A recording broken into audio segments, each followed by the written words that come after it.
দুপুর 12টায় আল্লাহ তাআলারই একটি খাস নাম 7 বার আপনি পড়বেন।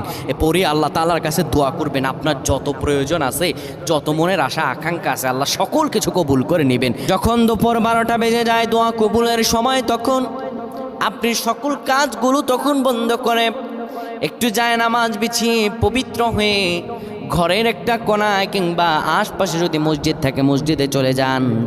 ক্যাবলামুখী হয়ে বসে পড়েন।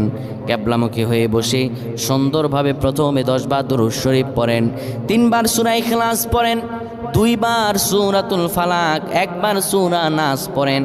এরপরে আপনি আল্লাহ তাআলার এই খাস নামটা ধরে পড়েন, আর রহমান আর রহমান আর রহমান 7 বার পরে এরপরে আবার দুরূদ পড়ে দোয়া করেন। আল্লাহ তাআলার কাছে চাইতে দেরি হবে, কিন্তু আমার রব আল্লাহ আপনার দোয়া কবুল করতে দেরি করবেন না।